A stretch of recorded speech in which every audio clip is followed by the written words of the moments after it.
All right, there are a couple of questions that we get asked over and over again, and one of them is meal timing, and it really does not need to be complicated. There are a couple of best practices that I want to walk you through that are tried and true for us over the years. Step 1, 3 to 5 meals a day. Get in around 3 to 5 meals a day. This gives us a chance to break up our protein evenly throughout 3 to 5 meals. And the studies show that we can stimulate muscle protein synthesis about 3 to 5 times a day. That's just a fancy way of saying that we're telling our body, by giving it protein 3 to 5 times a day, that we need to recover our muscle tissue and we need to build new muscle tissue. Two things we obviously want. So break up the protein evenly, 3 to 5 times a day. Cannot stress that enough. And now when it comes to being a little more specific, in other words, our carbs or fats, breaking up our food, here are the things that I would suggest. Pre and post workout, I would say, are the most important meals. Surprising, I know. And this is where it becomes a little more important to figure other things out. Carbohydrates. We like to get in approximately 20 to 30% of our carbohydrates for the day pre-workout. We also like to get in another 20 to 30% of our carbohydrates that were allotted for the day post-workout. That's because this is when we're going to need that quick energy in the tank, ready to use to perform in the gym and ready to use to recover from performing in the gym. Keep your fat low pre and post-workout. The reason being is simple. Fat slows down digestion. We want our food to be ready to use, to perform, and to recover. That's it. So high carb, low fat, moderate protein pre and post workout, just to recap, and splitting up the protein as evenly as possible 3 to 5 times a day. Okay, well, we're not training 7 days a week, and if you are, well, maybe consider not training 7 days a week, because sometimes we need to recover.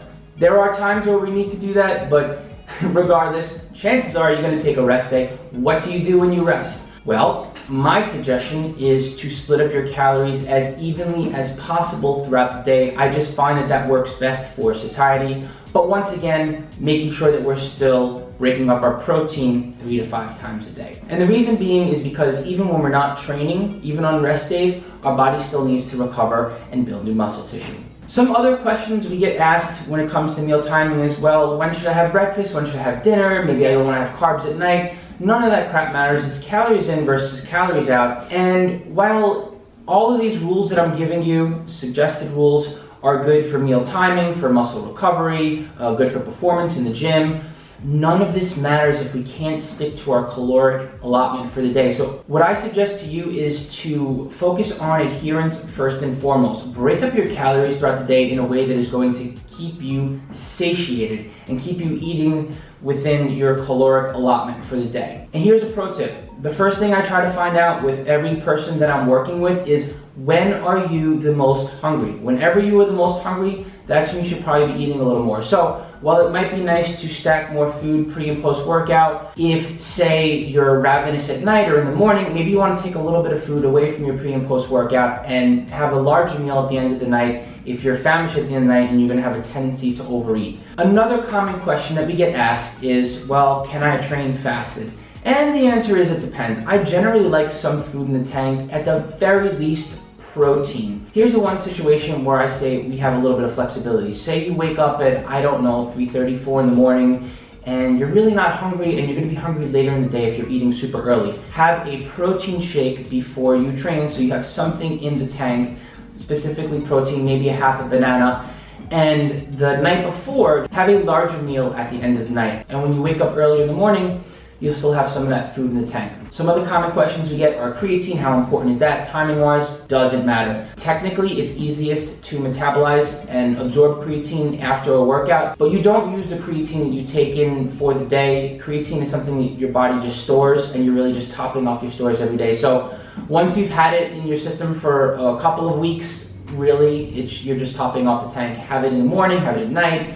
It doesn't matter. The other thing that's important to note with supplementation is if you're taking a microalgae oil, like a DHA, EPA, an omega-3 supplement basically, flax oil, whatever. When it comes to omega-3s, the reason why we supplement with them, other than heart health is because they create an anti-inflammatory effect and they help our body recover. However, you don't want to take an omega-3 formula right after you train. And the reason being is because we want the inflammatory effect after training, because that inflammatory response tells our body, hey you're broken down, maybe we should start recovering and repairing, and you want your body to know that it's time to repair. That doesn't mean you don't want to take an omega-3s, you just want to take them in at least 4 hours before or after your training. Speaking of when to get meals in, anytime from a half an hour to 2 hours before training, anytime a half an hour to 2 hours after training, that's the window where you want to get food in. Now, one other thing I will say is that the more advanced you become in your training age, meaning the more years you've trained consistently,